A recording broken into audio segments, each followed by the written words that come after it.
Today, I begin by acknowledging the contribution of our forefathers who have helped in creating a world based on freedom and human dignity. I extend my respect to people of diverse cultures, faiths, colors, and genders, and pledge to work for equity, inclusivity, peace, and harmony. A very good evening to one and all present here. I, Jay Sirohi, a first year student of DME Media School, welcome you to the fifth edition of World's first 7-day hybrid international media conference ICAN5.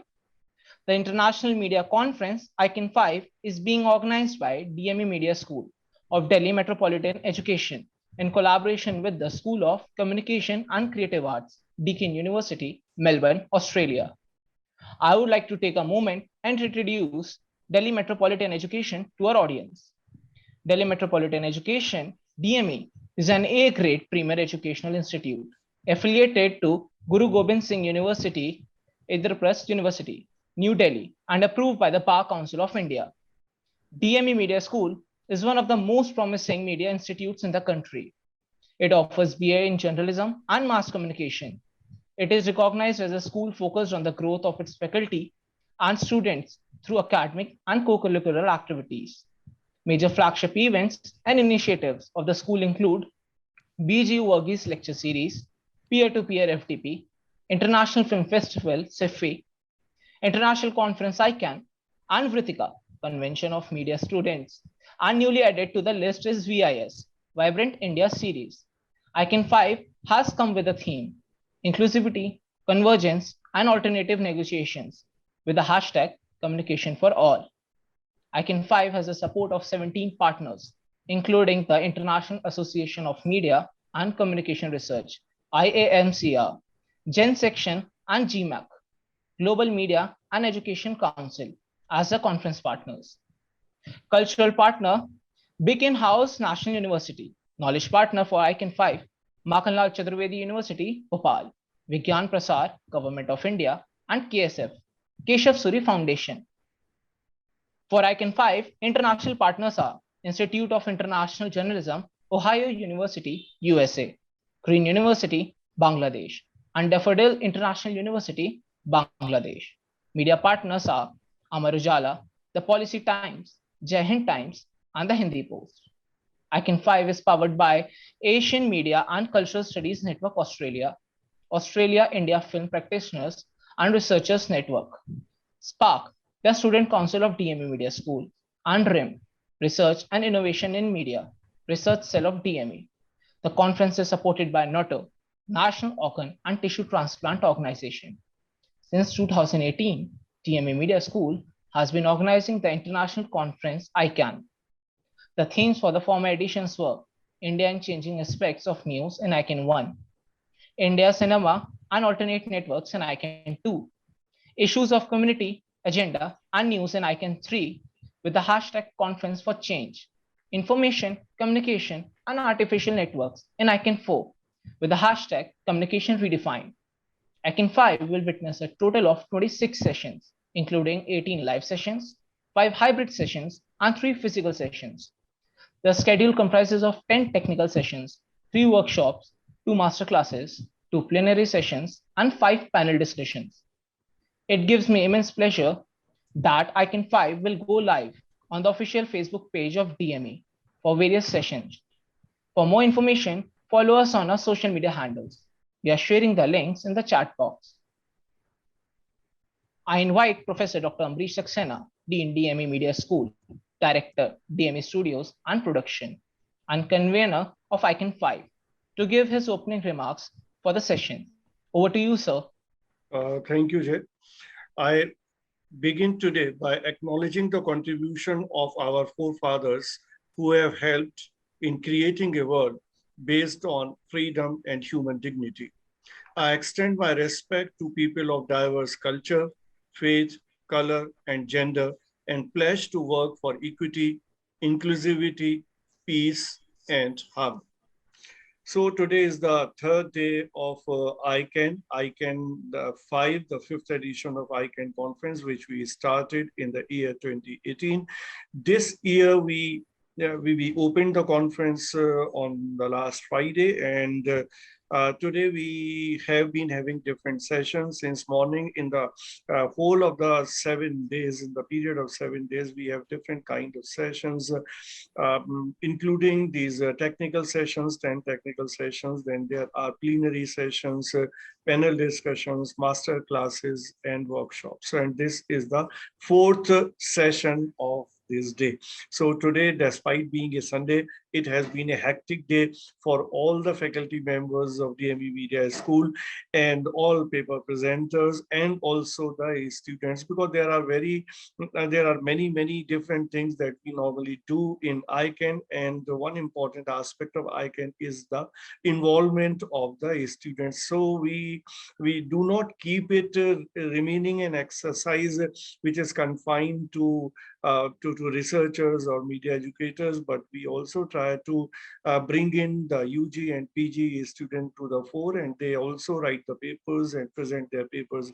And this applies not only to the students of DME Media School, but to other institutions as well, like MET University, Noida, and APJ University. So they also have sent their students with their papers, and their papers are being presented in different technical sessions. Another important aspect of this year's ICAN is that we have shifted our focus to South Asia, particularly the Indian subcontinent. And this year, there are representations from universities of Bangladesh and also from Pakistan. And many scholars have joined in ICAN4 from these two countries. So this is an academic forum this year where in all three countries, India, Bangladesh, and Pakistan are represented. And as the theme for this year goes, inclusivity, convergence, and artificial and alternative negotiations. So we have kept our focus throughout on inclusivity. So most of the sessions and most of the papers that we accepted were revolving around that. And at the same time, the medium, right from films to branding and advertising papers also were received on these areas. But then the core theme remains the inclusivity. And this session is focusing on cinema. And luckily and fortunately, we have been able to request to Shashwati Talukdar to be with us for chairing this session. She is a very eminent filmmaker in the US, and her work has been acknowledged in different countries, not only in the US. So if you, if you are interested in documentaries and if you know as to who are the people working in this area, wherein the documentaries with the substance are there, and you can watch them and you can learn. I mean, for the students also, they can learn a lot by watching her documentaries. So she agreed to be part of this conference and to chair this session. So I feel obliged and I welcome Shashwati ji in this session. I also welcome all the paper presenters who have gathered to present their papers in this session, and all those who are the attendees or who will be participating in the discussion or asking questions. So I welcome all of you who are there in this session. Thank you all. Thank you, sir. I'm happy to share that Journalism at DME is the official newsletter of DME Media School. This fortnightly publication covers all the major activities happening in and out of the campus. It is a student-centric newsletter carried out entirely by them under the supervision of faculty members. DME TV is our official YouTube channel, where you can find the playlist related to all sessions, lecture series, film festivals, and conferences. Today we have gathered here for the fourth technical session, and the theme is inclusivity, non-binary portrayal, and feminist messages in cinema. The chairperson for the session is Shashwati Talukdar, and the co-chair is Saima Parvez. Before we proceed, I would like our participants to know more about the session chairperson. Shashrati Talukdar is an India-born academic filmmaker based in the US, with more than 12 films and videos to her credit. She is known for her documentary, fiction, and experimental films, which have screened in festivals and galleries all over the world, including the Busan International Film Festival, Margaret Media Festival, and the Whitney Biennial. Her work explores the intersection between history, memory, and narrative construction. She is a graduate of AJK MCRC, Jamia Millia Islamia Delhi, and Temple University, Philadelphia. She has taught at NYU, Arcadia, and Temple University in the US. She lives between Taiwan, India, and the US. She also writes plays and occasionally dabbles in more scholarly writing. We are honored to have such a visionary and researcher of excellence with us today. I now request the session co-chair, Saima Parvez, to please begin. We are honored to have such a dignified person with us. And to all the paper presenters, I would like to say that a filmmaker has a very critical approach of looking at things. And we have such an excellent member, a person of that critical approach with us. So you will benefit, all of you will benefit with ma'am's critical comments after your presentations and her remarks. So I would like to officially begin technical session 4 with some empowering remarks of ma'am. Shashwati ma'am, over to you. Thank you for that very, very nice introduction and all that nice, all that praise. I'm not sure I deserve it. I'm very delighted to be here. And I'm very delighted to chair this panel on inclusivity, non-binary portrayal, and feminist messages in cinema. Unfortunately, समय के अभाव से के कारण 2-3 languages में नहीं हो पाएगा, वरना मैं हिंदी और बांग्ला में भी बोलना चाहूँगी, लेकिन समय का अभाव है, so I will stick to English. So sorry for people for whom English may not be such a comfortable language. शाश्वती जी, आप इंग्लिश के साथ बांग्ला और हिंदी दोनों में बोल सकते। नहीं, पर वो बांग्ला वाले शायद हिंदी ना समझे, हिंदी वाले शायद बांग्ला ना समझे, तो देखिए हिंदी सारे लोग समझते हैं, और बांग्ला भी मेरे ख्याल में जितनी ऑडियंस है बहुत सारे लोग समझते हैं. Doesn't matter, but we don't have enough time also, and because I want to keep things moving and not not occupy enormous amounts of time, so we should just sort of jump in. I will make my opening remarks very short and to the point, and so that we can get started as soon as possible. And well, I'd like to say that given the materiality of cinema as an embodied representation of identities, the presentations today give us several different ways to understand representation and also its consequences. And most of what we are focusing on today is, of course, gender and sexuality. But here I would like to point out the important intervention and contribution Juhi Prasad is making by bringing caste into our understanding of representation. And the other aspect of this panel, which excited me very much, was that we also have a range of methodologies, which will definitely yield a rich dividend in the variety of knowledge that our presenters have produced. So to jump in to give you a sense of what we hope to get today from this panel is we'll quickly kind of go through what we are expecting to encounter. So Dr. Meshram and Samit Soman point out that there is a generational shift and change in what is considered acceptable as the subject and also the subject matter for cinema. While, of course, Juhi Prasad points out that the tokenism that is inherent even in these like new subjects that are becoming, the focus of the sort of cinema that's being made now. However, she points out that when it comes to Dalit portrayals, there is an inherent tokenism and a stereotypical representation. So, things may be changing, but maybe not in every direction that we want them to change. Then we have several presentations that use the research tools of communication and consumer research to examine cinema audiences, which is sort of the other side of the equation of films are being made, but what is happening to the people who are consuming these products.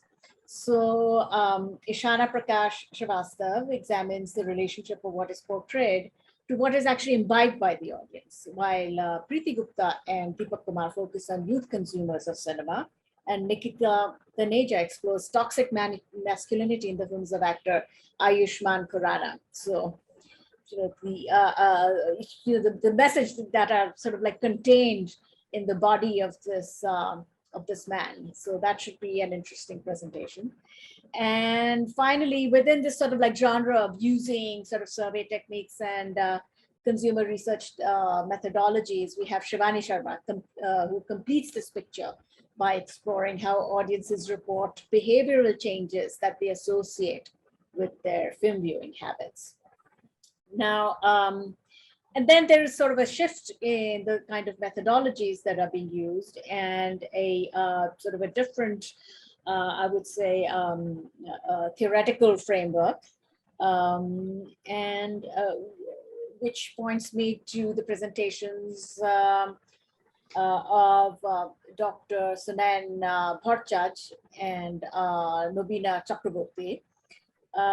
Especially in Dr. Bhattacharya's presentation, he sort of goes beyond the great men as auteurs trope that is so very common in the way we talk about cinema, or actually any kind of art. It's a very 19th century notion that there's a great man and then they have inspiration and then they create things. And Dr.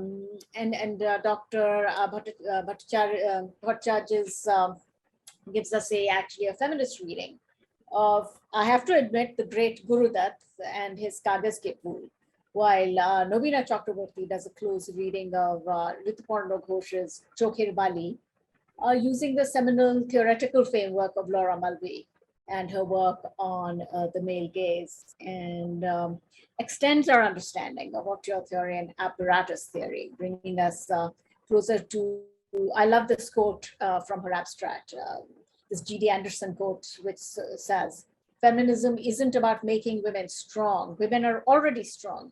It's about changing the way the world perceives that strength. So, of course, I'm looking forward to these papers because one of the important things I think they do is also show us how theoretical frameworks are important in analysis and in creating fields of knowledge. So it's like, yes, data gathering and a particular way of research and formulating knowledge is one way to do it, but the other way is how do you think?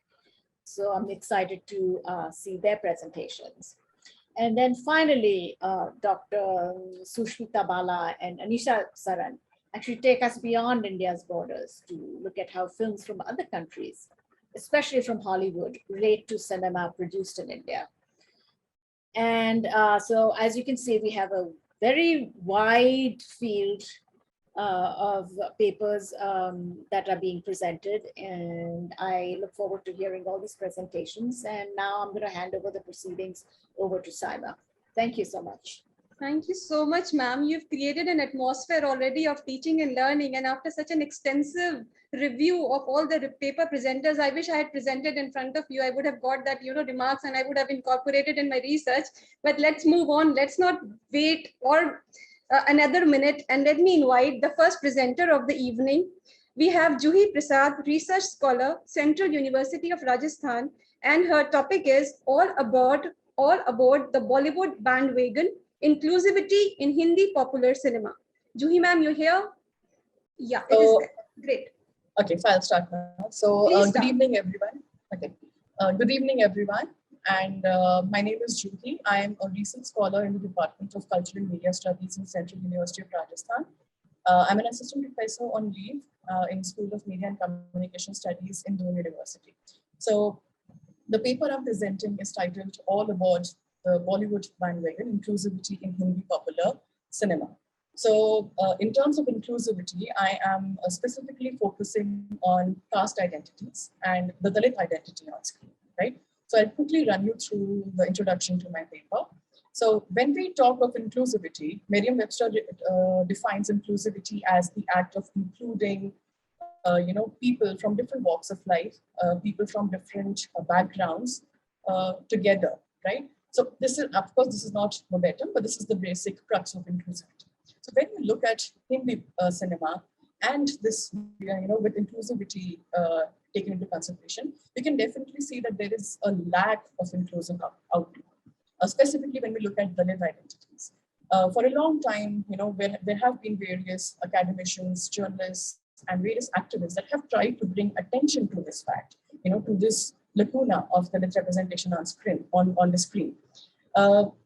There's an important report that was done by the Hindu in 2015, which states that of all the films that have released between 2013 and 2014, a substantial number of the films have only upper caste protagonists, while very few of them feature Dalit protagonists, right?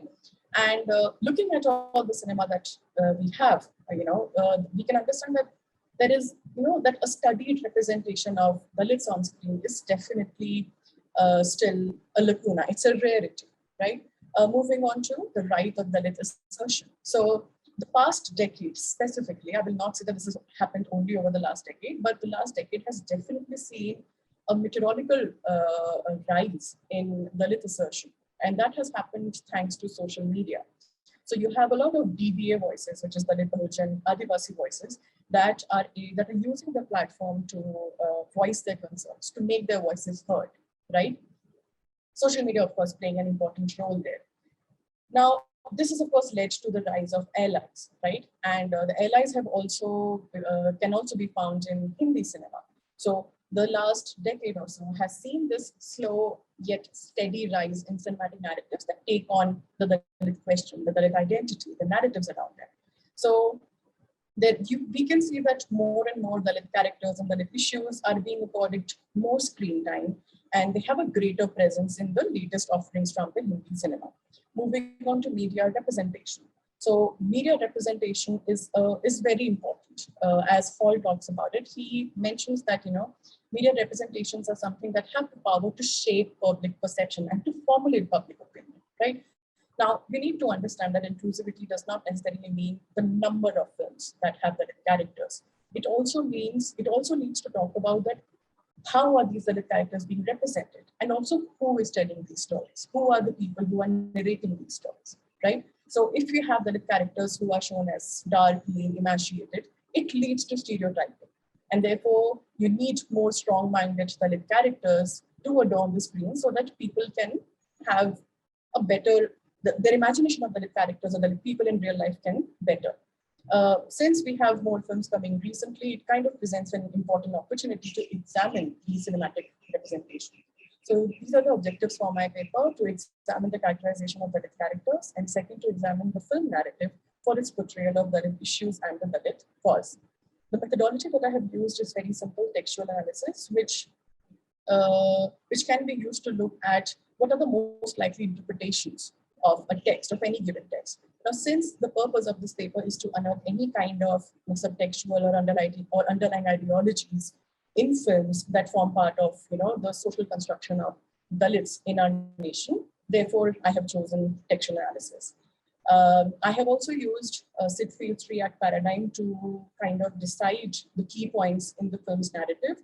And I've not, of course, looked at the entire length of the film, giving the scope of the paper.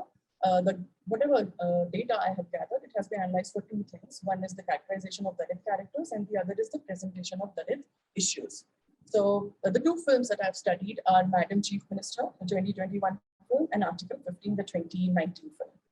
So in terms of the characterization, what we see is the weak and helpless Dalits, right? So constantly throughout Article 15, you have the Dalit characters who are literally begging. They are very subservient. They are always told by people what their standing in society is.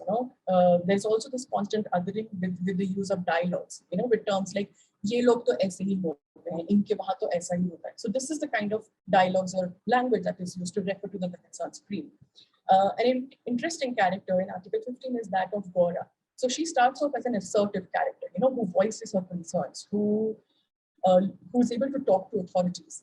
But what is unfortunate is that, by the end of the film, the last shot of Gora that the people are left with is her with her hands folded, looking at the character of Ayan, who's a caste Hindu male, who then turns out to be the savior.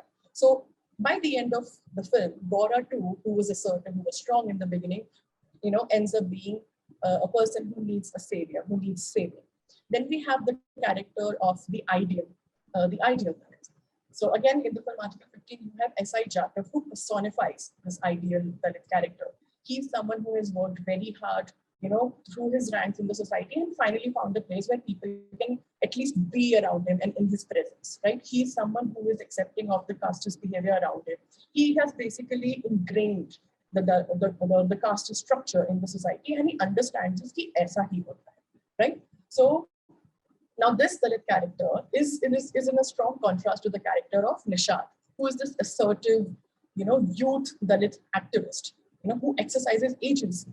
But this agency is kind of a potlatch because throughout the film he remains underground, right? He's hiding away in abandoned places. He's almost physically absent from public life, right?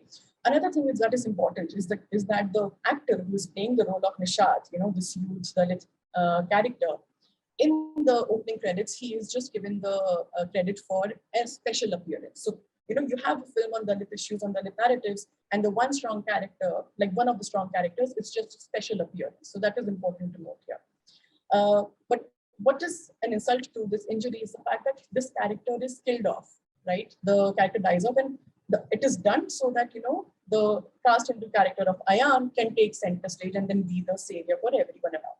So the ideal Dalit is either a docile Dalit, which is Jataf, or a dead Dalit, in this case, Nishad. Finally, the flawed Dalit. So this is, of course, the character of Tara in Madam Chief Minister. So she starts off as, again, a strong woman who takes charge of her life, but she's also constantly put in place by her caste by the other caste characters around her, who constantly belittle her or her community.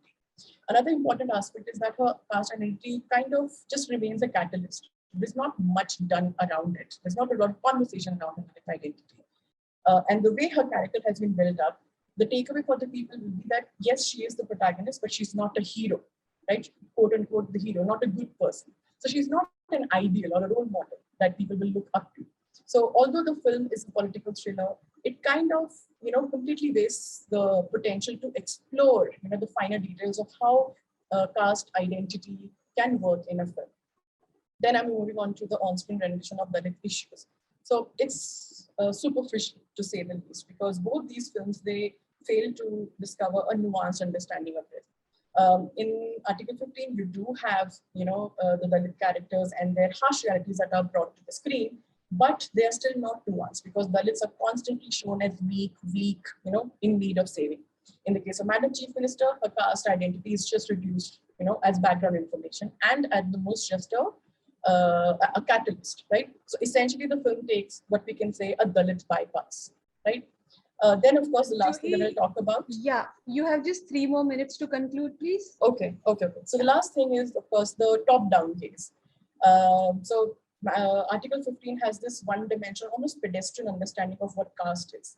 And of course, there's this generous sprinkling of the savior complex.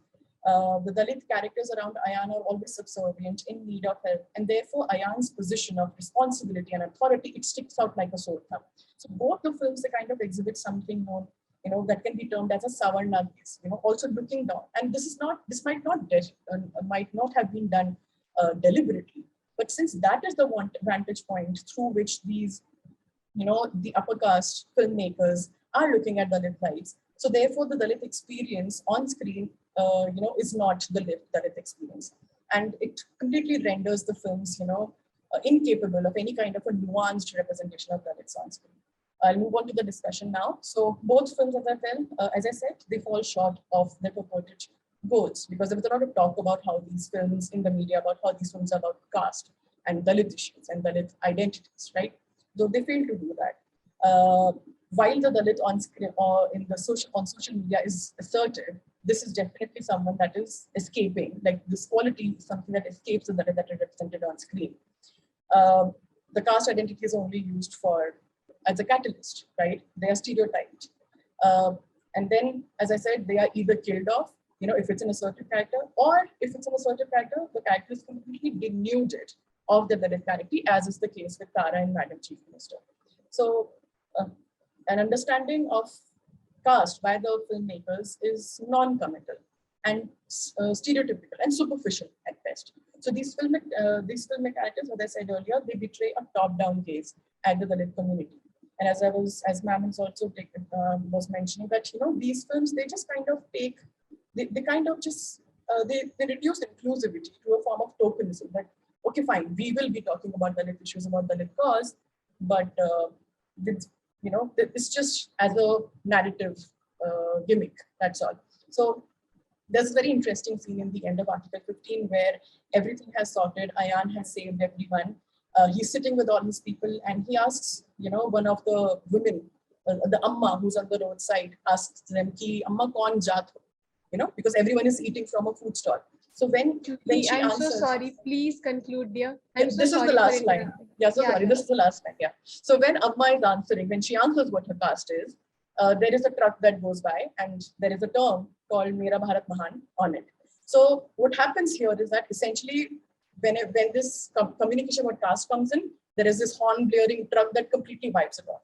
So the same thing is what the cinematic tropes and the aesthetic cinematography of films is doing, or the presence of male Savarna savior is doing, is that they are completely overpowering whatever feeble conversation they have started in the films. So that's it for my presentation. These are my references. Thank you very much. I welcome your feedback and your suggestions. Thank you. Thank you, Juhi. That was an extensive and a very good presentation from your side. Now I would like our expert, Shashwati ma'am, please give your comments or any questions if you have. Well, I just have just a couple of observations. It's very clear that these films are really about assuaging sort of majoritarian anxieties. It's and I think the way this works is sort of Dalit assertion is actually sort of seen as threatening, and therefore the way to sort of get around that threat that is perceived on social media. Because, especially when TikTok was allowed in India, there were so many working class, especially working class people who had a platform, that it becomes extremely threatening. And so then you suddenly sort of start having these films that want to occupy that space that has been made by practitioners on TikTok, Twitter, not so much Instagram, because I think that's sort of an upper caste and upper class space, pretty much. And what it sort of like brings me to mind is sort of this idea of sort of the magical Negro character that one has in sort of older Hollywood films. So basically a Black character especially in like older Hollywood films is either there to sort of serve to sort of make the white hero more heroic. And they usually sort of like die somewhere in the middle of the narrative, because if they sort of stay alive, that's too complicated for the narrative to handle. Or they're sort of a nurturing character, sort of like the nanny character, like the mammy character in, especially if you see Gone with the Wind, which, popular film, everybody can get access to it. And it's sort of the same sort of power dynamics that are working here, but of course with Indian characteristics. And that was a very interesting presentation. Thank you. I'm not going to keep any, I don't really have more questions other than like maybe the next step would be to look at really some amazing films that have come out, like the short Gili Pucci, yes, which I thought was just really had a character with a great deal of agency. And those sort of things, and also sort of the complicated kind of narratives of something like, say, Court, which is actually quite critical of the main character who is upper caste. So it has a more nuanced understanding of what's kind of going on.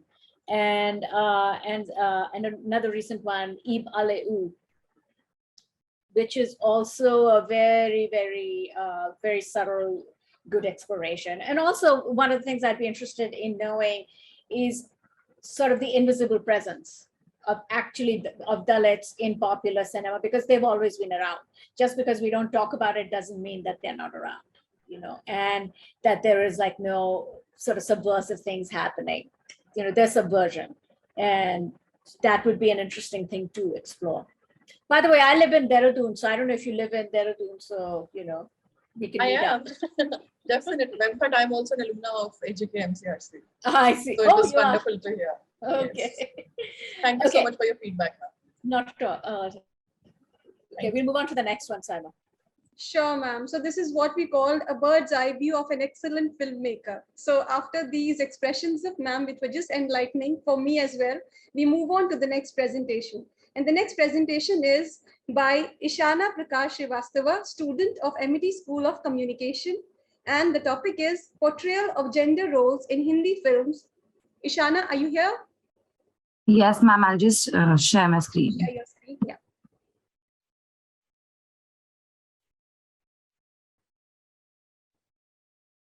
Ma'am, is it visible? It is visible, dear, and you have 8 minutes, not more than that, to conclude. Sure, ma'am. So, good evening, ma'am. My name is Ishana, and I am currently pursuing my master's in advertising and marketing management from Amity School of Communication. So, my title is Analysis of Portrayal of Gender Roles in Bollywood. So, to begin with, the term gender roles itself refers to a set of social roles that are also a set or a pattern of behaviors or attitudes that are generally accepted or aren't accepted by the society. So the smallest things that we're taught as children, that pink is for girls, blue is for boys, these also come under gender roles. Now talking about Bollywood films have a great influence over the audience, and most of which is the youth. Bollywood films have always been dominated by stereotypes and cliches. So coming to the objectives of my paper, so I wanted to analyze. I am sorry to interrupt. If you could switch on your camera, please, and you can make it in can you see now? SlideShare mode. Yeah, I can see you now. Please switch on. Yeah, great. And make this PPT in the SlideShare down. From where? Okay, you can continue if you can't find. No, I can't. Yeah. So, ma'am, the main objective of this paper were to analyze how the real world and the real world is mirrored. So basically what we see in movies is what we practice and vice versa. And to understand the general perspective of the audience about gender roles, what do they understand by the term gender roles? For a country like India, it is very important to know the term gender role and to analyze and understand the impact of Bollywood in defining gender roles. Again, coming back to the first point on how the real world and the real world is mirrored in analyzing the role of media and outlining the gender roles, and media here being films, Bollywood films. So the content of my ROL was divided as followed: gender roles in society, impact of Bollywood on the audience, and gender roles and Bollywood. So when we talk about gender stereotyping and the society, gender stereotyping is not only very dangerous because they cause our perceptions to be disoriented. Somebody who doesn't come under the gender binary or who is gender non-conforming may find it very threatening when we keep our ideology of the stereotypes in front of them. So as a society, if we look out of the binary, the gender binary, male, female, when we look at the gender binary, stereotypes are very contagious and very dangerous for them. Somebody who identifies as non-binary or maybe non-gender conforming will find it very threatening to listen to my ideologies about stereotypes, and that which root from Bollywood films. Moving on to gender roles and Bollywood. So as we all know, Bollywood is a very big part of the Indian culture, and without even realizing it, we all indulge in Bollywood films. Every Bollywood film from the 60s, 70s has this storyline of the hero being the main character and the female just being the love interest, or just mainly being there as an object for him to save or rescue.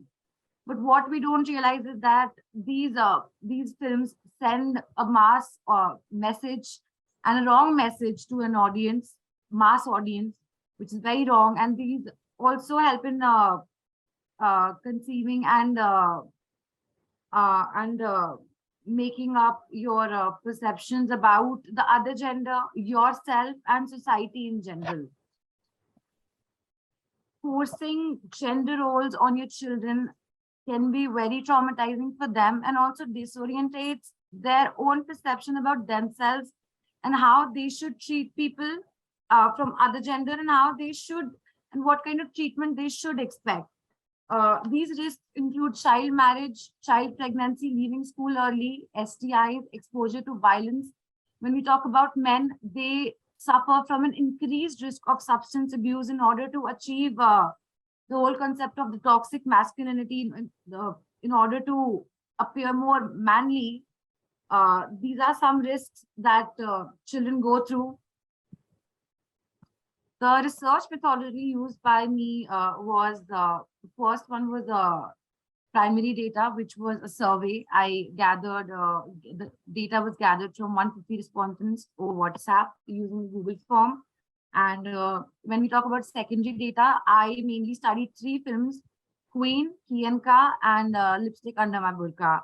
All 3 of them come under the feminist film theory. And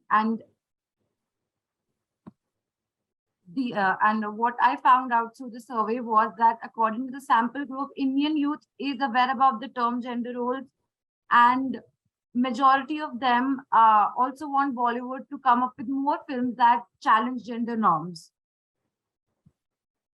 In conclusion, Bollywood does play an important role in creating awareness and educating the teens and youth about gender roles and stereotypes. When we look from the 60s to the 90s, again, female was just a love interest and or an object to be saved. When we look towards the 2000s, Veer Zara or Gaddar, they also have the same trajectory that the hero had savior complex. He had to save the lady. When we look after 2010s, we have movies like Lipstick Under My Burqa, Queen, Piku, Kianka, English Minglish, which have kind of changed and brought maybe a ray of hope as to what the future of Bollywood films might be when we talk about gender roles and the portrayal of gender roles in films. In contemporary times, the trend of male liberator is making waves with movies like Dangal, Mission Mangal, Queen. So earlier it was the savior complex, now it is the male liberator. Things have changed that way. And one thing that I found out from my study was that women, to be specific, the maltreatment of women in movies normalizes it for us. For example, being catcalled on the street, that is what we've seen in Indian movies. So when I go out tomorrow and if I'm being catcalled, I will feel weird, but not that weird because it has been normalized in films so much. Lack of diversity with an emphasis on gender role creates further fodder for gender discrimination for all genders, that is out of the gender binary as well, sexual orientations and identity. There were some limitations, one of them being geographical limitation, as the study was only confined to India. Age, most of the respondents, the sample group, their age was between 18 to 30, so that comes under the youth. Response bias, as some individuals become neutral, there are chances for the data to be biased as well. So thank you, ma'am, and these are the references that I used. Thank you. Thank you, Ishana. Shashwati ma'am, over to you for your comments and if questions, if you have any. You can stop presenting your screen, Ishana.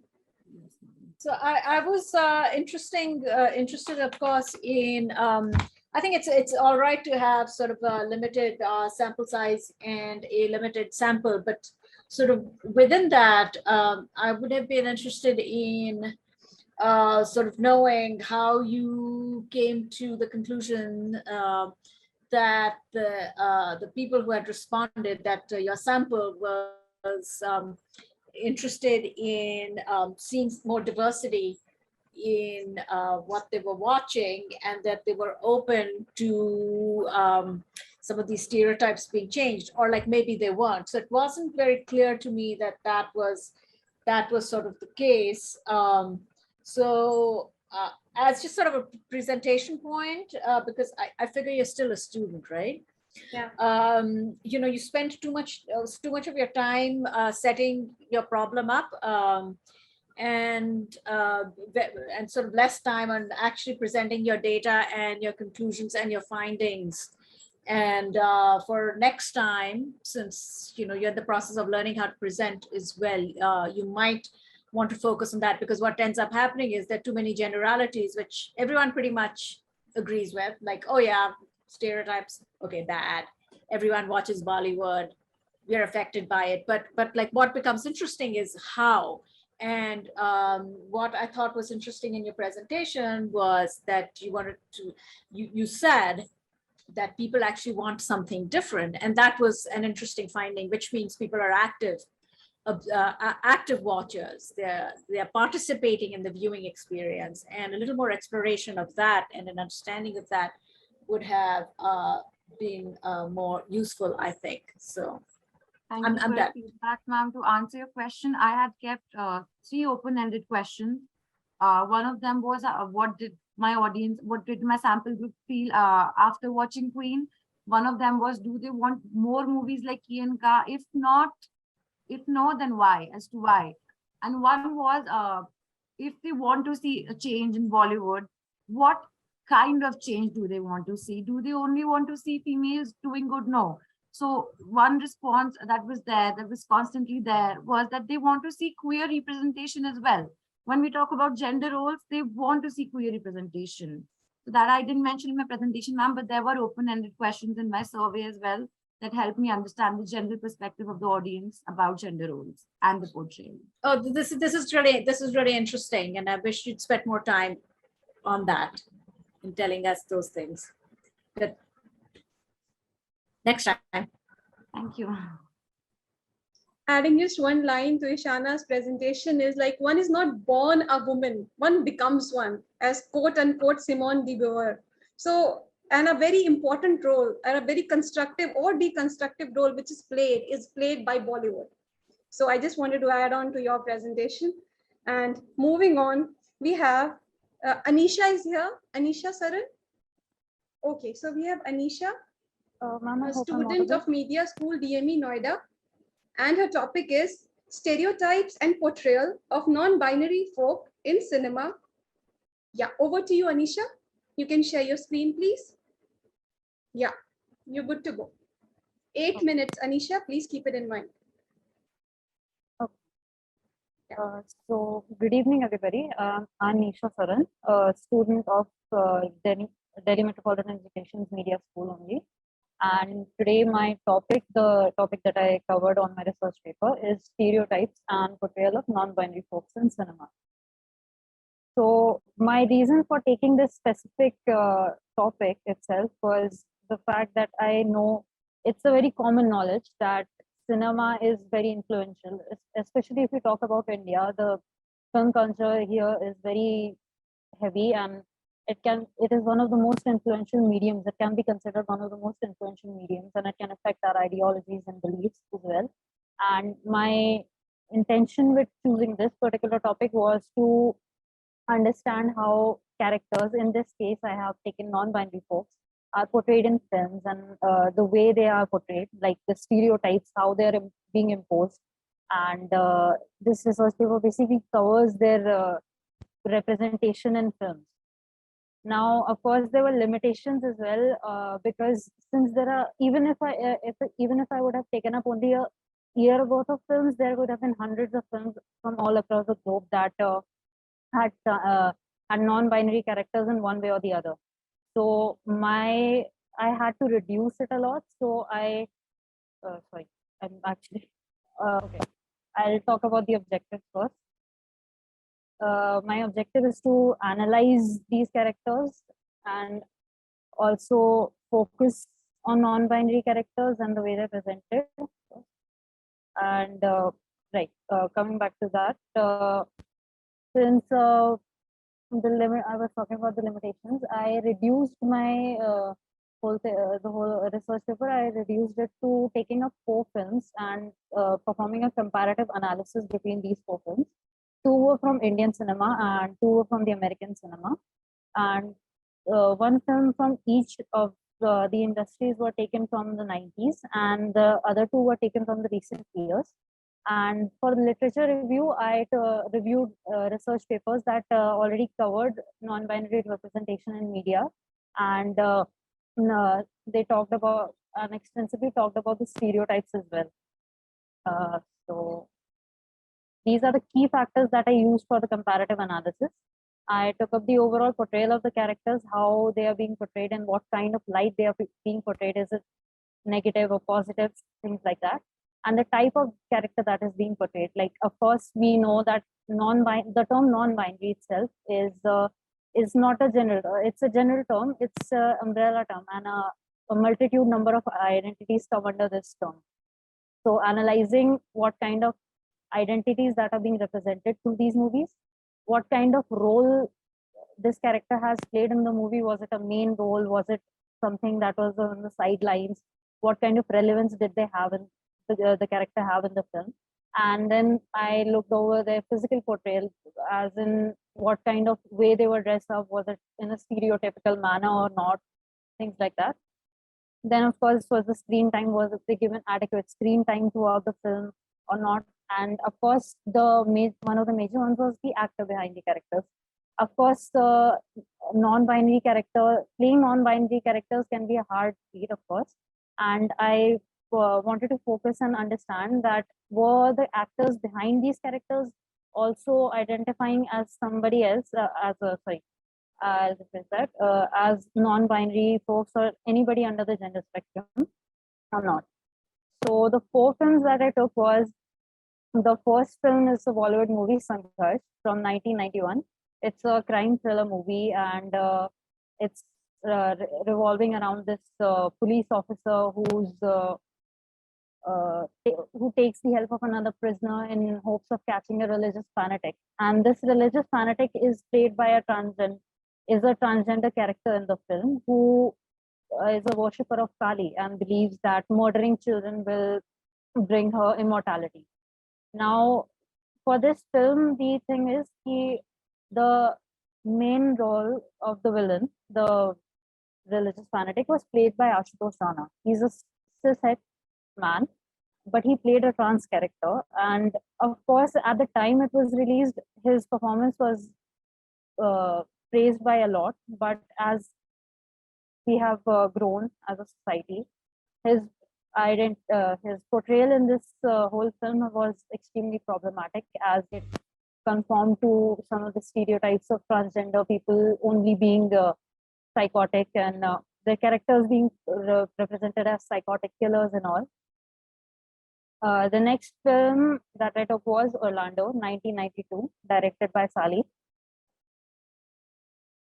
In this film, it's more of a fantasy film than anything, and the plot revolves around man, Orlando, who is played by the actress Tilda Swinton, and it revolves around him inheriting a house, and the storyline spans over 4 centuries, and half of the century the character is played as a man, as Orlando, and then one day, suddenly, without any proper explanation, they turn into a woman. And on one side, it can be considered as since it's a fantasy, it can be considered as not as some. On one hand, it can, if you see through it, it cannot. The movie itself tackles the view of living as both a man and a woman in 1600s, but the way that this has been portrayed can be considered problematic by many. And the next film is of Bollywood, Nazan Merikoti. This is a Malayalam language film, and it's actually based on a transgender woman who attempts to figure out her orientation and her identity and struggles to exist in this society that is completely biased and against her.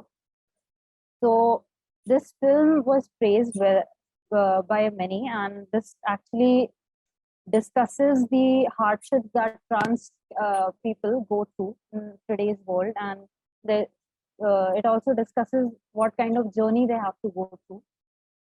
And the last film is the Danish Role. This was a biographical romantic drama.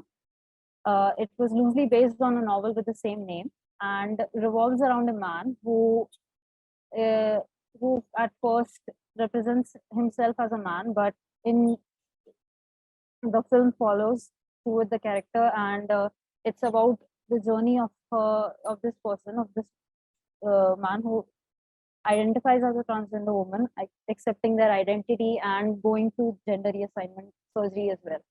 Now, one thing about all of these films in common is that the fact that the actors that are being played, the actors that are playing these characters are all cishet. They are straight, they conform with the gender they are, and especially in the Danish Role, since the movie touches a very sensitive topic, it would have seemed much more viable to cast a trans character, an actual trans actor, to play this actor. And even the main actor who played this transgender character, Eddie Redmayne, in an interview, he even pointed out the fact that accepting this role for himself was a mistake in itself, and that this role should have been casted with a trans actor in itself. Now, lastly, for the conclusion, of course, if you were to analyze for the past 50 to 100 years movies, they follow around the era they were released in, they follow the ideologies of they were released in, but of course things are definitely changing, and the talks of non-binary folks and gender representation are being more and more accepted in society. But of course, still people in cinema, filmmakers in cinema have been lacking in completely and properly representing these identities in the way they are. But of course, we can't deny that there are still films that represent them in a wonderful light and show their plight and their struggles in a proper way, in a realistic and beautiful manner. That's it. Thank you. Thank you so much, Anisha. Over to you, Shashwati ma'am, for your expert comments or questions, if you have any. So my only comment is, so what we see here is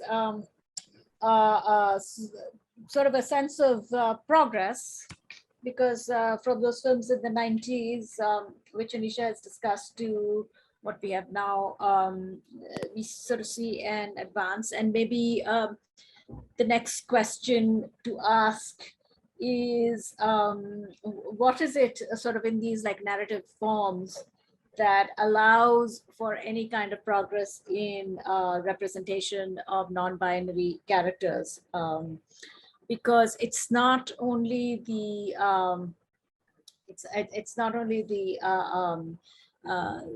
casting that's important, but it's also sort of the narrative structure that's important to sort of like look at. So for example, if you look at something, this film, I think this must have been in the 90s, The Crying Game.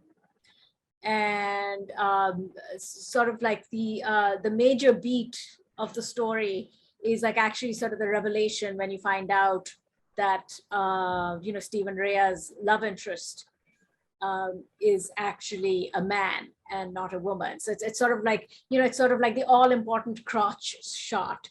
And so this is like happening in the 90s, and it's, and it's a very sensitive portrayal, and it's a great story, but somehow like the entire narrative hinges on that reveal. And then when you compare it to a sort of a more recent rendering of a non-binary character, say like in, what was it, that Anurag Kashyap miniseries that he did on Netflix, Sacred Games. And in that, the Kubra Sait character, in the original novel, it's just a small incident, but it's really, that character is developed greatly in the series. But again, like the entire narrative, major narrative beat is really again sort of hinged on sort of the revelation of the genitals. And so sort of this hanging kind of identity and representation onto sort of the genitals has not something that has like moved very much from the 90s to now, even though what you're sort of talking about is sort of a narrative of progress. And I'd be interested in seeing what more you do, you know, with these questions. So I will leave my remarks at that. Thank you, ma'am.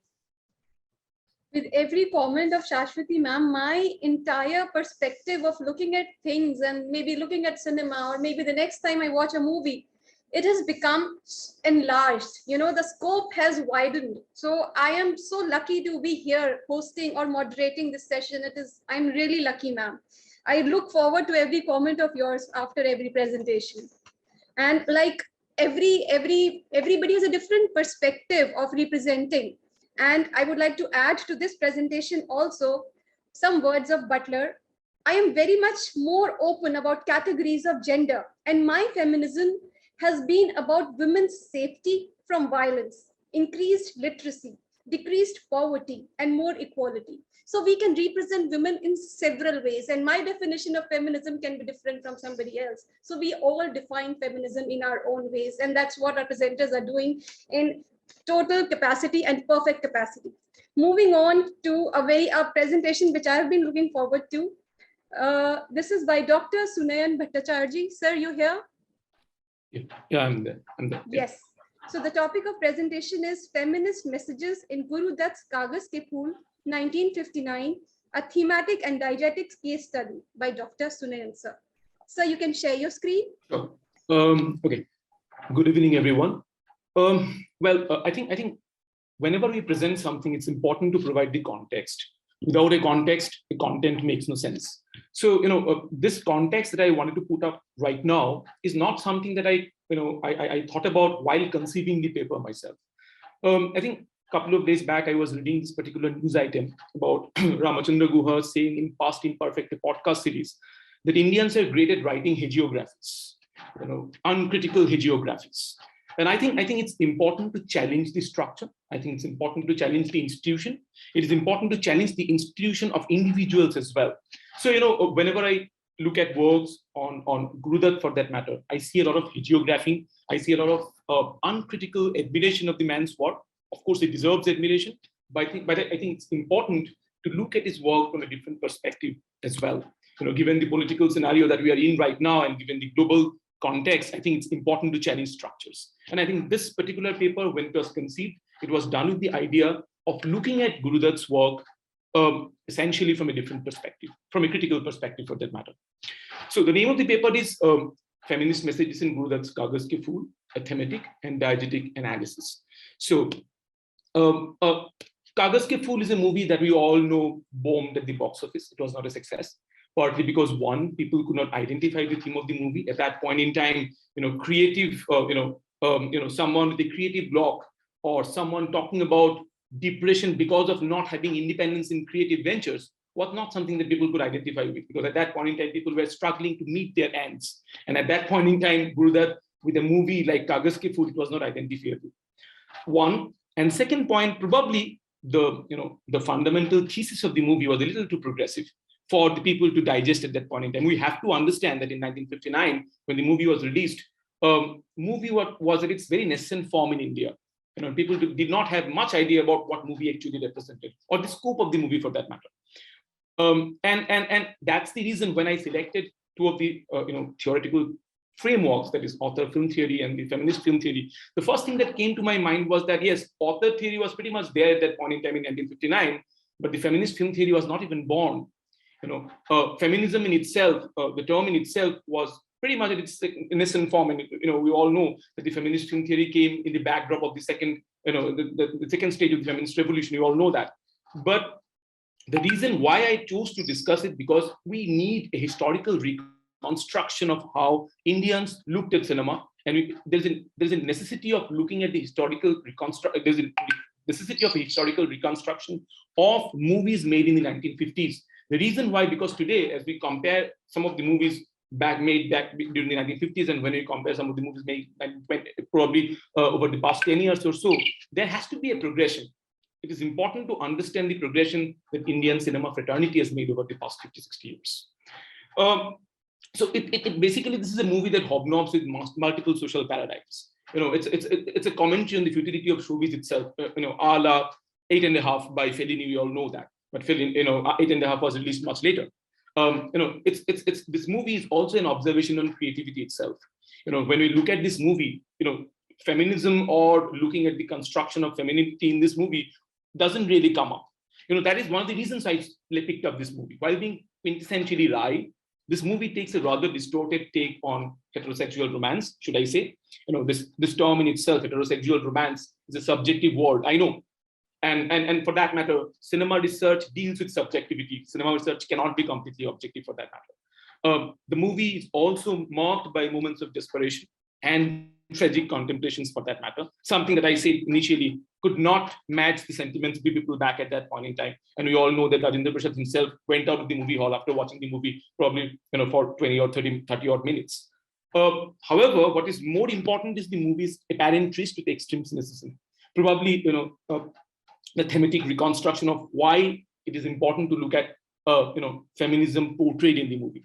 And we can call Kagaz Ke Phool as a spiritual successor to Pyasa. And here as well, there are two different constructions of femininity. So move ahead, while Veena, the wife of the protagonist, and for that matter, Veena did not have a meaty role in the movie. So if you look at the movie, Veena did not have a meaty. She came here and there at some points, but her presence was pretty much there. One of the reasons why Suresh or the protagonist, sort of moved away from movies was Veena herself, and that is something that the director, the author, directly projected for that matter. On the other hand, we had Shanti, played by the inimitable Wahida Rahman. She represents the commerce side, or rather, the more acceptable form of Indian femininity, should I say, while being overtly feminist, or I would rather leave that word for people to understand. There are also sexist inclinations in the movie that side towards gender stereotypes. In fact, there are multiple moments in the movie that represent the author's obvious bias towards the traditional roles and attitudes ascribed to women. Like, for example, in one of the scenes, Shanti is lectured as to how she's supposed to dress up in a party. And it's considered that because she has projected herself in a modern way, she's moving away from her work. In other words, again, there is this masculine construction of how a woman should look. To be precise, this movie doubles the very fine interplay of elitism and women's aspirations. A trait that is typically there in movies that project women as stereotypic characters. Thus, the film, has both feminist and, might I say, anti-feminist moments. In fact, more anti-feminist moments than feminist moments. I'm not getting into the fundamental, this research paper basically makes a decided attempt at deciphering the obvious and subtle feminist messages that are ingrained in the movie, while equally focusing on its anti-feminist traits. That is the fundamental idea of the movie. So, the idea was that using the author theory and the feminist film theory, trying to find out some of the traits of the movie that might not be too obvious on the face, for that matter. So I'm not getting into the methodology. As I've already said, author theory and the feminist film theory are the two of the theoretical frameworks that have been used here. Again, let me reiterate that while I have tried making the study as objective as possible using the theoretical frameworks, there are elements that are largely subjective. And those subjectivities might not always be possible to be eliminated. As I've already said, that there's a concerted effort to justify the resulting subjectivities to the maximum possible extent. So, the first thing that is rather interesting in the movie is that in the credit rolls, the name of Wahida Rahman comes before that of Guru Dutt. Sort of, that's in itself a sort of an anti-narrative at that point in time. The film is representative of the typical projectionist nature of women. However, that's something that we all can understand throughout the movie itself, looking at how women are projected along the course of the movie. While the director does make a case for women getting educated, but again, then, he also makes a case for gender-specific education.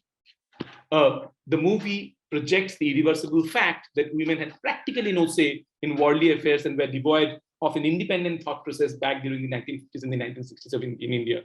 I say 1950s and 1960s in India. Whether the scene has changed today in 2022, I'm not really sure. And that's for people to decide. There is another very interesting character in the movie, Rakesh, Veena's brother. And And through Rakesh, we can understand how man looked at women back during those times. Most of the men looked towards women during those days, and particularly the relationship between Rakesh and Juliet, for that matter. There cannot be a greater definition of what an abusive relationship possibly can be. So the character of Juliet perfectly sums up what some heterosexual men in India would want from their women. There's this term called bimbo. If this term really existed, and if you really believed in that term, I think Juliet perfectly fitted in that character. The character of Shanti perfectly fits into the heterosexual consciousness, the dominant Indian discourse. Calm, very submissive, listening to the instructions of her male counterparts, and so on and so forth. In the movie, there is a deep sense of empathy towards women, but is that empathy progressive? Is the question that needs to be asked. So that's why I use the word misplaced.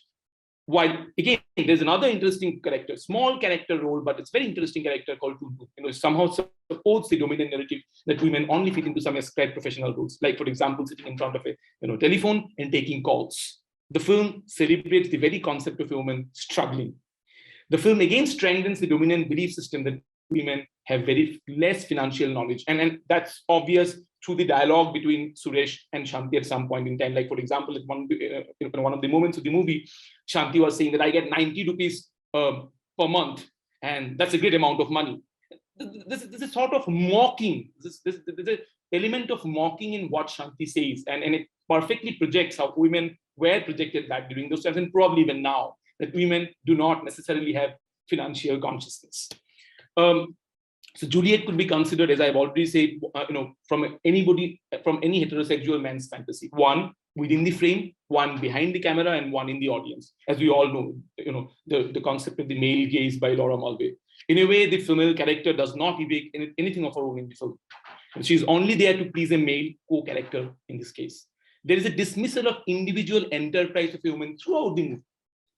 And the relationship between Suresh and Shanti is the only one that probably seems to be on an equal footing. Even though, Shanti's character is shown to be a submissive one. There is another very interesting character, Pamela or Pami, the daughter of Suresh. She represents the different shades of womanhood. She is a loving daughter, a difficult teenager, a jealous daughter, and a fun-loving girl all at the same time. Male ego is also shown towards the last part of the movie. Shanti is shown to be ideal because she is predominantly conformist. And the film also forwards a rather distorted vision of what marriage stipulates. There is this clear case of autobiographical narrative that is coming out of this movie. Because we all know that Gurudat had a very disturbed relationship with Gita Dutt, that becomes obvious to the projection of marriage in the movie, for that matter. To conclude it, Kagaz Ki Phool bombed in the box office as it propagated a worldview that was considered too progressive for its time. Not only did it talk about the creative bloc, which was an unknown proposition in India back at that point in time, it was also probably a little too liberal in its philosophy. How progressive is something that we have to ask again, which evoked strong reactions from the Indian conservative section. While one might, today in 2022, sitting in 2022, one might contest its feminist tendencies, it cannot possibly be denied that it was quite ahead of its time in its effort to understand the underlying dynamics of womanhood. Now that I'd like to finish the presentation with this particular thought process, I think we all need to think about it. The world is taking a distinct conservative turn, we all know. And Kagaz Ki Phool probably has the potential to remind us as to where the country can end up if the current journey continues uninhibited. Thank you. Thank you, sir. Shashwati ma'am, over to you for your comments. Thank you for that really interesting reading of Kagaz Ki Phool. And I had several thoughts while I was listening to the presentation, and they're not all connected, but let me just begin by saying that it's a really interesting case to sort of film to sort of take up, because it has this aspect of like self-reflexivity, because it's talking about the creative process. Yet Gurudat obviously did set out trying to make a feminist film. And so the feminist politics contained in the film somehow seem like really sort of like unconscious. And it's so refreshing to kind of hear a presentation that passes these like various complicated, progressive, yet very conservative things that sort of crop up in the film. And in that context, it actually kind of made me think of like actually Casablanca, which is probably predates it by a few years, which I'm sure Gurudat had seen. And really, and there's something about the end of Kagaz Ke Phool and Casablanca that speak very well to each other, because the crux of Casablanca is that the Humphrey Bogart character is really angry because Ingrid Bergman has married somebody else. And really the entire film seems to be constructed to come to the point where he can tell her, no, you're not going to be with me, you go off with this other man, even though it's really clear she loves him. Because what has really hurt him, that she took a decision on her own to leave him and marry this other man. So that seems to be the problem ultimately. And in Kagaz Ke Phool, it's the same thing. Wahida Rahman, even though she is sort of idealized and she is so beautiful and she's just filmed in this incredibly loving manner, it's just unforgettable. However, she really actually doesn't have any agency at the end of it. She's not the one who is able to decide what will happen in that relationship. So it's sort of interesting to kind of read this sort of very progressive man's inability to give his female character any agency. And the other thing that it occurred to me, because you talked about context when you first sort of began, and I was sort of reminded of Ghare Baire, and actually Partha Chatterjee's formulation of Ghare Baire, and what happened with gender sort of pre-independence and sort of in post-colonial India, and the 50s are the time where women are being asked to go back to the kitchen after being fairly active publicly and socially, and sort of the tensions of that, and you sort of see it in a film like Kagaz Ke Phool, which is of course very, very sensitive, but again, it really is just about the interiority of the main male character, and we're all supposed to feel for him. The women are all quite incidental, actually, because the real drama is like really sort of the sad thing that happens to this great artist. And I have a feeling, you talked about like how it bombed in the box office and people weren't ready for its progressive message. And my reading would be that really what the conservative view that was objecting to the movie was perhaps more to do with sort of individualism, because of the way I sort of see Kagaz Ke Phool and a certain the great Hollywood narratives of the 40s, and how they sort of speak to each other sort of formally. It makes me think that what people were like actually objecting to was individualism and this man, underlining man, looking for his sort of creative voice, and his creative voice being strangled by this unfeeling society. And that was the problem, not anything else. Like showing women in a progressive light was probably not basically Shashwati, the thing is that when we look at the movie, we'll be able to understand that in 1959, people were still struggling with their daily wages. They were struggling with making their ends meet. And probably that is the reason they could not identify the central theme of the movie. Yeah. Here, this man was a privileged man. He was talking about creative block. He had a job. Why do you have to bother about such nonsense about creative freedom? And that was the primary viewpoint that people had. Right. I'm sure that was definitely part of it too. Yeah. That was very interesting. Thank you for that. Thank you. Thank you so much. Thank you so much, ma'am. And today I know that when we say that which book can you call as a successful book? So the book which can create characters in your mind is actually a successful book. And today I know which filmmaker you can call a successful filmmaker, a filmmaker like Shashwati ma'am, who is actually creating characters in my mind. In the movies which I haven't even seen, I can see the characters talking to one another. That is the art of a great filmmaker. Shashwati, this is for Shashwati ma'am. And in lieu with the topic of today's, the theme of today's technical session, I would like to add 2 lines, that feminism isn't about making a woman strong. Women already are strong. It is about changing the way the world perceives this strength of women. So with this quote, we would move on to the last presentation of this evening, which is of Novini ma'am. You're there, ma'am? Absolutely. Novina. Yeah, I could see you there. Yeah, yeah. Okay, ma'am. So ma'am is here. So the topic of the presentation is feminist messages in Rituparna Ghosh's film Choker Bali and its relevance in the present context, a distinctive case study. Miss Novina Chakravarti, over to you.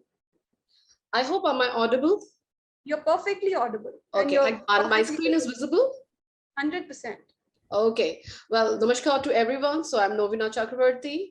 So right now my presentation is all about, the title of my presentation is Feminist Messages in Rituparna Ghosh's film Choker Bali and its relevance in the present context. This is a distinctive case study.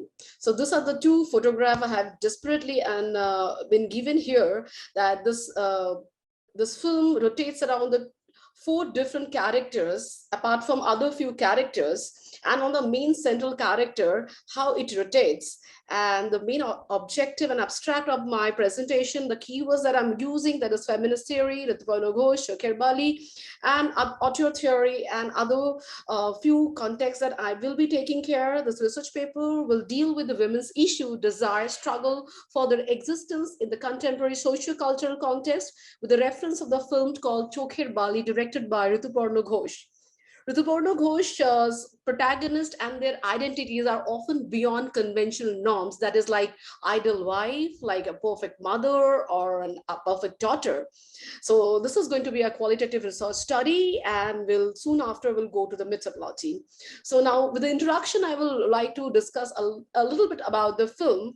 That the storyline follows the central character called Binodini, that is played by Aishwarya Rai, one of the beautiful, depicted as a beautiful woman who is rejected initially by 2 wealthy friends, and later on she has been married to another person, and soon after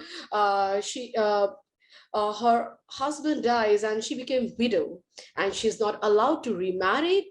She is not allowed to have a male companionship. She is strictly with the dietary regime at that point of time, that all the widows, they're supposed to not take any kind of non-veg, any kind of a playful thing, any kind of, they cannot participate of any rituals, She broke back to the home of Mahendra. The character goes like, there's a Mahendra and the Bihari. There are two friends, and and the central character rotates by a woman, Aishwarya Rai, and the Binodini. And firstly, she has been rejected. Mahendra rejected Binodini's proposal. Later on, she again came with her mates, and she came up with a kind of an attraction, and the wife of Mahendra. She bought into the Mahendra's home and now married. Mahendra is now married to Asha. So the 2 women, Asha Lota and the Binodini, they becoming friends, but eventually she is a widow and she has all the restriction barred by the society. Now, if you talk about, I'm talking about the film which has been directed and written by Rituparna Ghosh. A little brief about the director, because we often know the Indian filmmakers and different Hindi filmmakers and Hollywood filmmakers and other, but Rituparna, one of the very finest director in Bengali cinema.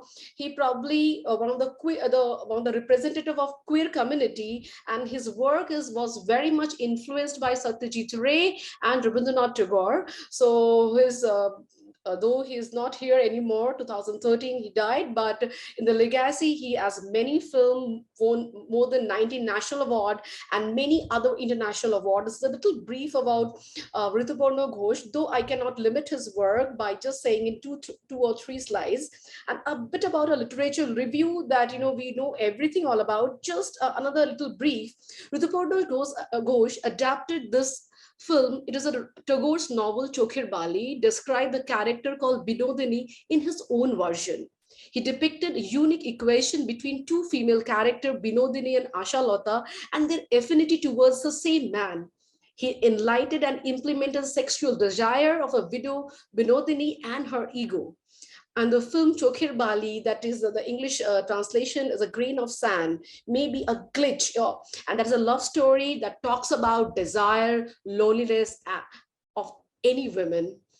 So that is all about. In 1903, It's a Bengali novel written by Rabindranath Tagore, and the central character was Binodini. And right now, Rituparno Ghosh depicted his own way. Okay, the objective of the study to identify the sentiment and the aspiration of the female lead in the film Chokher Bali, directed by Rituparno Ghosh, to trace the growth of female leads by analyzing the narratives of storyline and its relevance and the relevance to the present context, and to critically assess the motivation of Rituparno Ghosh as a feminist film director.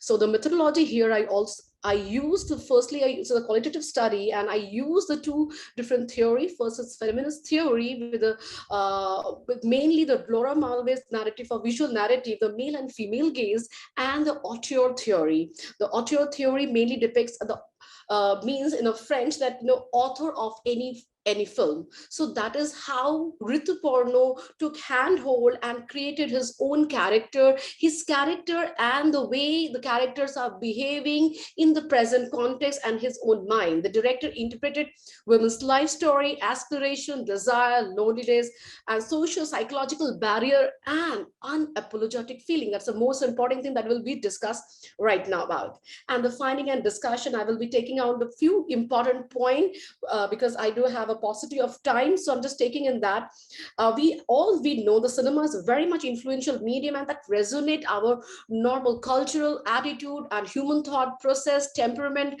and our society. Women are always projected a very stereotypical way, which is a mainstream. In our mainstream film, we see and feel women's psyche, understanding. He adapted Tagore's novel Chokher Bali and described Vinodini in his own version. He depicted unique equation between two female characters. He enlightened the impatient sexual and physical desire of a widow Binodini and equally her ego.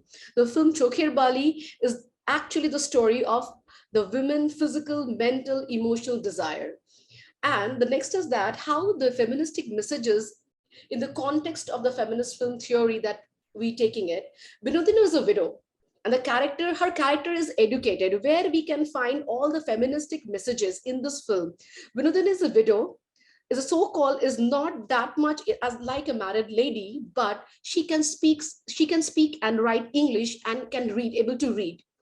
English was not a conventional language. It was a context in 1903 to 1905, in between undivided India. It's a context of pre-independence.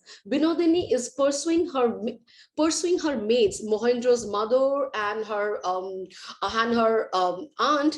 They are also widow. They are maids, and she's taking that drinking tea is not a sin. At that point of time, they cannot able to think of anything eating beyond their jurisdiction or the ritual that has been conducted by the social normative understanding. So that the physical desire, the mental desire, he showed that how women desire like physical, mental, and social of a widow, and at the same time that widow lady has the ego of her beauty and her education. A strong sense of enviousness and envious attitude towards her friend Asha Lata. She is married, but she's so difficult for her to look at her with her husband. Desire and affinity, a widow lady at that point of time with a normal, not in convention method, a lady who is a widow, and her desire and affinity towards both the men, Mohendro and Bihari. So these are the few feministic strong messages. I'm just finding it out. Binodini's interest was literature and discourse of nationality and independence of the particular country that we are fighting and oppression of the British rule. Binodini's self-respect and the power to detach herself from the man. She questioned the society, why we are not allowed to look at men, to feel whatever we need to right now at this point of time. Her inquisitiveness for life, death, and independence. Binodini's control over her mental and physical desire. First, her ability to really admit her physical desire to Mohendro, and the same time in the film, she able to herself restrict herself because of her self-respect, how to control her physical desire and emotional understanding from that man. So the two themes of the film are contrasting nature, the social role assigned to women, and lack of social sanction space and expression of feminine subjectivity outside these roles. Binodini is a multi-layered character. Now, Rituparno Ghosh, the another thing that Rituparno Ghosh as an auteur, how we can locate in this film that Rituparno is absolutely in a way that is a true auteur, how he differentiate from other filmmaker and depicted Binodini in his own way. When Binodini, 2-3 scenes, I will just narrate it here and maybe we can able to understand that. When Binodini goes to Bihari's house and asks her that I want to marry you. And at that point of time, she was in infidelity, a relationship, an extramarital relationship. She desperately go to Bihari's house and ask him to, I want to marry, please save me. And she was all, he decked up with ornament, and that is also not the rule of the society. But at that point of time, she was fierce and she wanted to get her life to restored again. She could have suicide, she could have done a suicidal attempt, she could have even broke up at that point of time, but she was again stood and told that I want to marry you. And the second, another time, this is the clear depiction how Rituparno look her own leading character. The second time, the Bihari refuses at that point of time. Again, next time at the end of the movie, Bihari realized her plight and the feeling towards her, and Bihari asked, I will marry Binodini, and he proposes. And that point of time, we could understand the self-respect of a woman, that she could refrain, and she, at that point of time, she respected his emotion and left the room, and she has the control. As for the original novel where Rabindranath Tagore wrote, she was happily married at that point of time. But Rituparno, as an auteur, he absolutely wanted to show Binodini is a disapproval of that. Right now, she don't want to marry Bihari.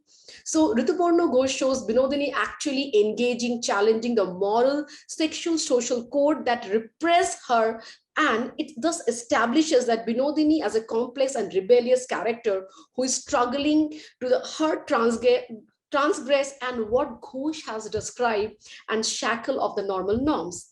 Finally, I want to raise one thing that, Chokhir Bali concerned in the ending, which is different from Tagore happy ending Binodini. It was his depiction to Binodini that this time she want to take her stand and thinking about her nation, discourse about her mental condition, and this time she want to really stay away from all the relationship and work towards the nation. So that is here, there are a few things that we really understand how the character, when he is narrating, sometime in the interview, I always look at, in 2 interviews I read, and I was a part of that, all the time that, people say that how Rituparno understood women, sometimes normal women, they also cannot understand the way he understood.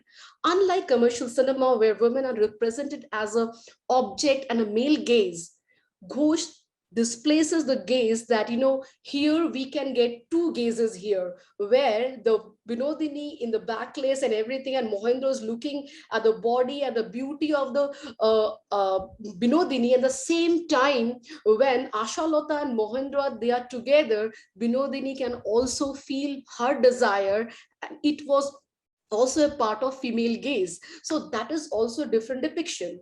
Ghosh shows Binodini actually engaging with challenging moral and sexual codes that repress and it's established that Binodini is a very complex and rebellious character, and the body of work of Rituparno Ghosh in a several way, in the same way, the contrary, Ashalota is really submissive, but because she is submissive, she's a married woman, but there she also shown her strong side of a woman, that when she felt that infidelity is there or something is not there, she eventually never asked that and never plead Mohendra to stay with her. She left him and stayed in Kashi. This film is constantly giving a 3 different things. One, the present context and the milieu, time and space, pre-independent context, and the division of Bengal division. After 42 years, Bengal got divided, but the same milieu was there. At the same time,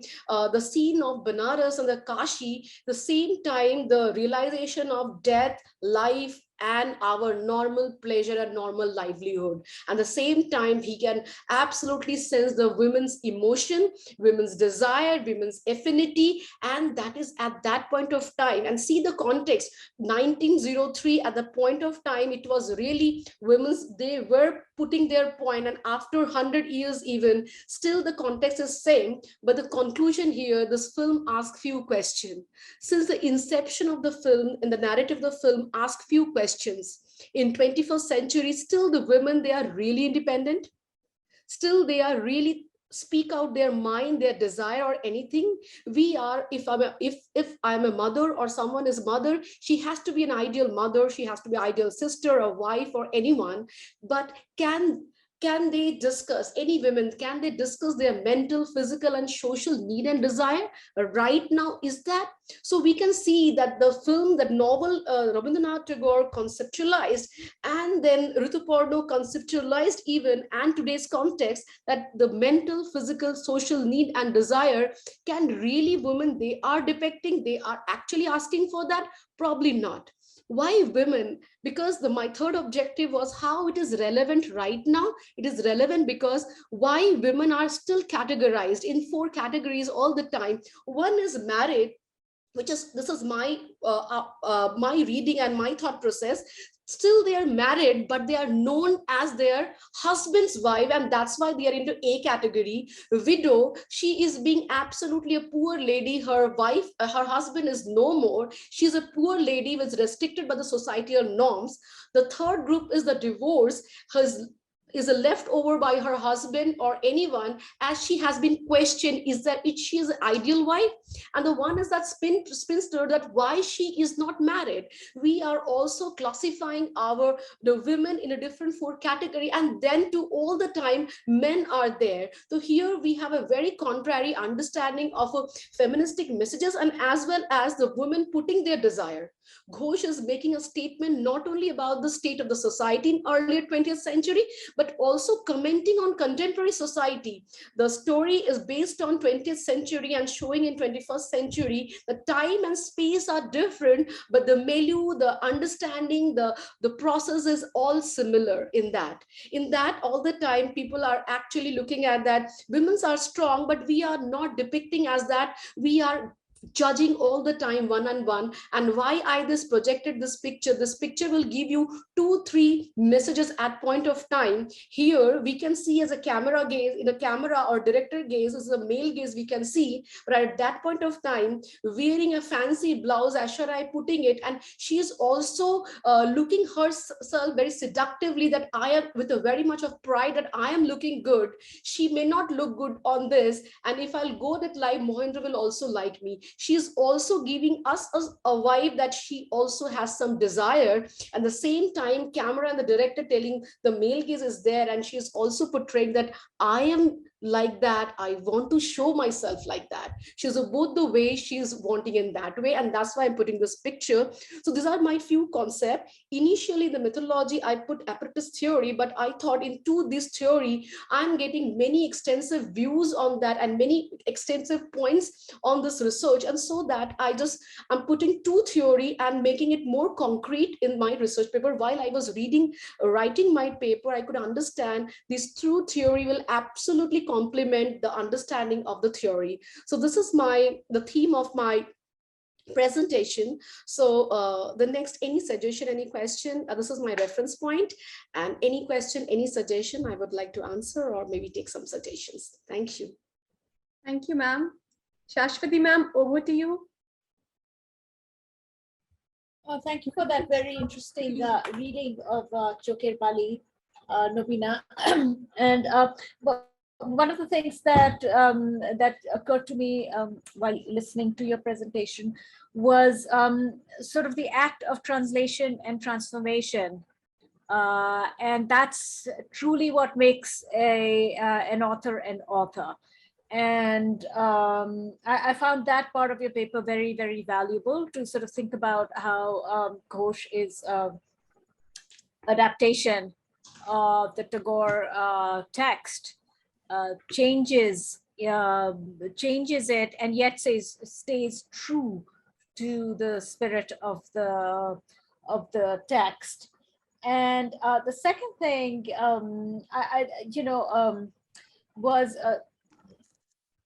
I know you've used sort of Malve's ideas about the male gaze, and I kind of wanted to see, sort of understand, sort of just as a theoretical tool, how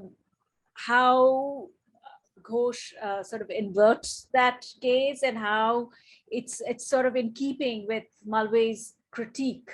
That it's so what I didn't quite get was like how it is aligned with Malve's critique of the male gaze, how Ghosh's gaze like actually aligns with her theoretical framework, and just maybe like a little more sort of just like a theoretical discussion of the theory, because these are the tools that ultimately thinkers and intellectuals and critics use, and that would be useful to sort of have that kind of brought out a bit more, because the analysis of the film, while interesting,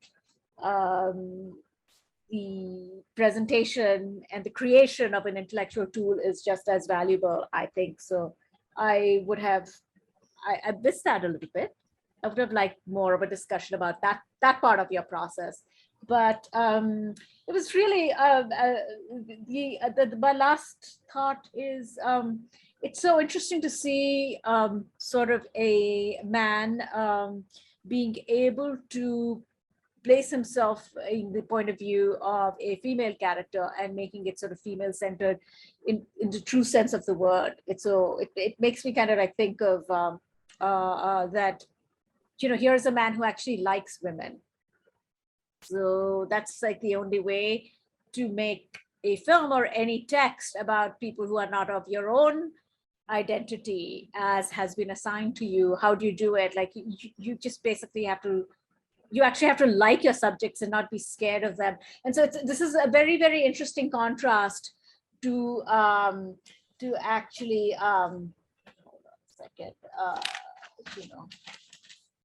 to Juhi's paper, because like I really like it that the entire panel has been bookended by the two of you, because in Juhi's paper, it's very clear, or sort of upper caste and upper class filmmakers have decided that, oh, we need to have a Dalit character, so let's put one in. And then it's just mere sort of decoration. And she sort of demonstrated in the various ways in which really it's not helping at all. Yeah, one observation I also seen that, at that point of time, this kind of film was also questionable, and the milieu of 20th century things were questionable. Again, after 3 years, when Rituparna Ghosh made another film called Doshor, it was also talking about infidelity and talking about their relationship. This also been questionable.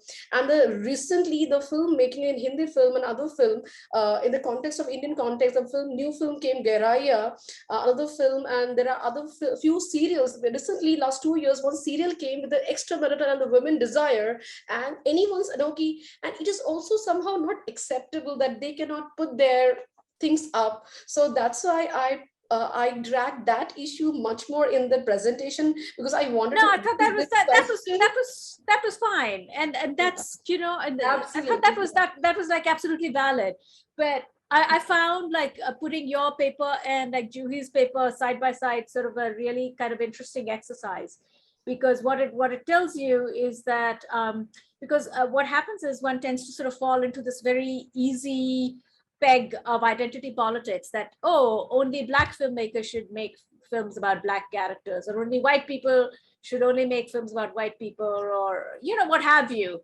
And but that's uninteresting. It doesn't like actually, that's again, it's like sort of like tokenism, like what Juhi's saying. Just because you put a Dalit character in your film doesn't mean you actually made a Dalit film.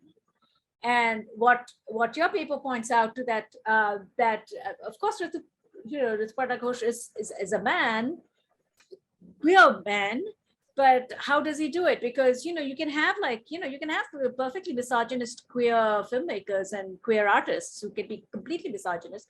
And, that happens. So just because you're queer doesn't mean that you're progressive, you see? And what this points out is that you can how to sort of do it. So your analysis is a wonderful way to kind of conclude the panel, I think. Thank you, ma'am. Thank you.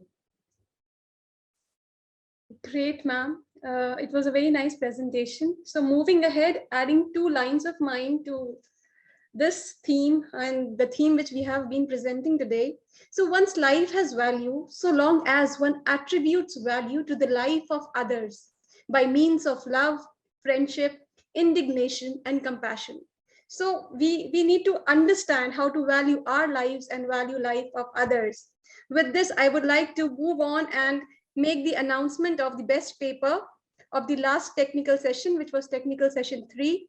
And the best paper award goes to Dr. Ahana Chopra, Indraprastha College for Women, University of Delhi. And the topic was, is cartoon programs as a tool of media literacy in India a study? It was indeed an excellent presentation. Congratulations, ma'am. And now I would like to move on and invite our Chairperson, Shashwati ma'am, after such an extensive, thorough, and profound, in-depth analysis of each presentation that you have done, it has broadened my horizons altogether. So I would like to invite you to give the concluding remarks, ma'am. Okay, so we just have it's 8:54, so we have 6 minutes. So I'm going to make this very short.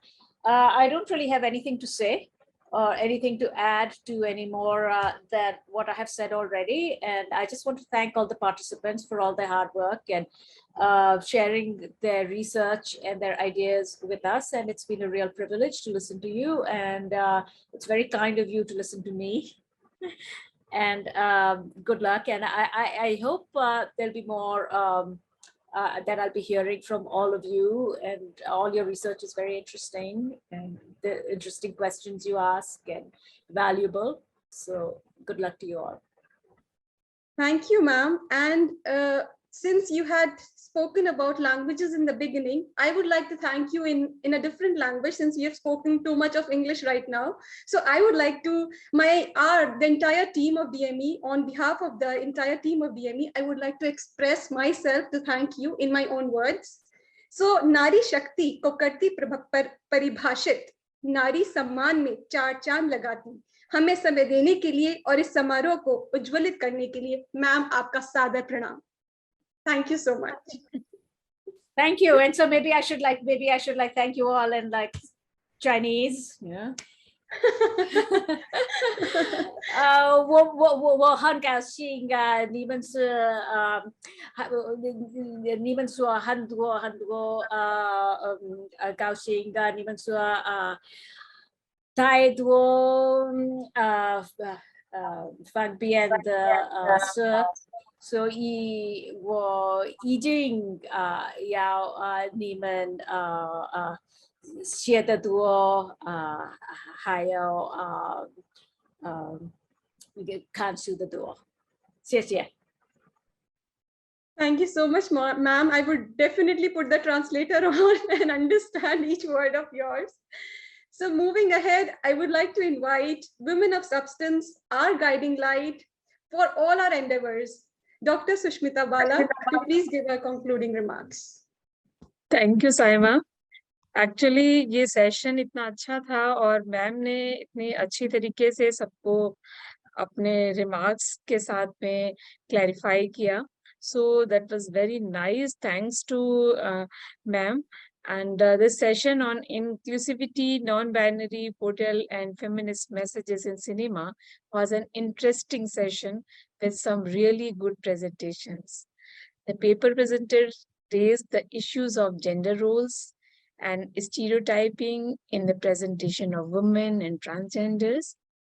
And Dr. Sunain tried to find traces of feminism in Kagaj Ke Phool, and Novina analyzed Chokhirwali to understand the plight of women in Indian society. मैंने भी पूरी series देखी थी बंगला नाटकों की, बहुत interesting था, उसमें चोखेर वाली को भी दिखाया गया था.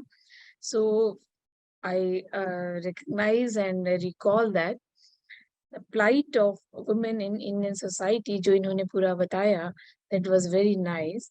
It was delight to listen to scholarly presentation. Thank you all the presenters. Thank you Shashwati ji for her valuable input while chairing this session and spare so much time for us. Thank you to all of you. Thank you so much, ma'am. It is always a pleasure to listen to you. And now I would hand over the session to our bright students sitting right over there, Anaika, for the vote of thanks. With this, we come to the conclusion of technical session 4. My foremost and heartfelt thanks to the session expert for sharing her valuable insights about the theme, inclusivity, non-binary, portrayal, and feminist messages in cinema. Sincere thanks to management of DNE, Aman Sahani, Vice Chairman, Justice Bhavar Singh, Director General, Professor Dr. Ravikant Swami, Director, for the support in every endeavors being taken by DNE Media School. Heartfelt thanks, Dean Media School, Professor Dr. Amrit Saxena, Head Media School, Professor Dr. Susmita Bala, for their motivation in planning and executing the flagship event of Media School. Thanks to Dr. Manasvi Maheshwari, Associate Professor and Associate Convener of ICAN5, for overall coordination for the International Media Conference. Thanks to Sumatra Sarthi Das and Vishal Sahi, Assistant Professor, and Yogesh Sharma, Faculty at Media School for Digital and Production Support for ICAN5. Thanks to Dr. Manmeet Kaur, Associate Professor, and Pramod Kumar Pandey, Assistant Professor, for their efforts in supporting ICAN5.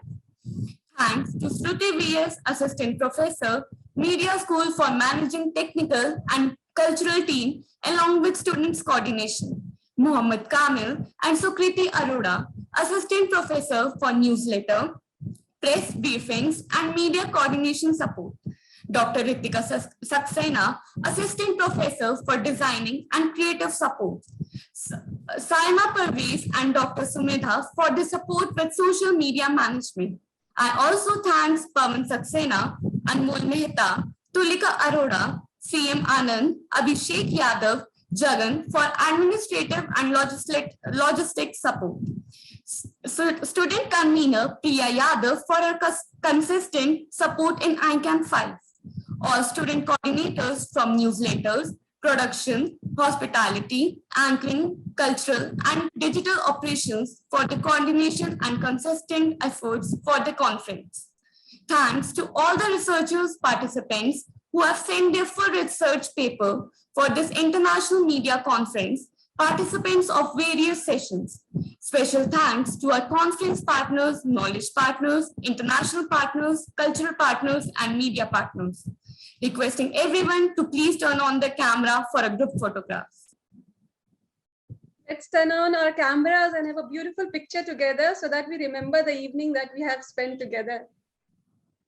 We have our next technical session at 9:30 a.m. IST tomorrow on the theme Effects of Social Media on Youth, Image Building, and Influencer Marketing. And the chairperson is Dr. Yasmin Sultana Faruqi, Dean, Faculty of Media and Design, ILMA University, Karachi, Pakistan, and special invitee, Dr. Sean Redmond, Professor, Deccan University, Melbourne, Australia.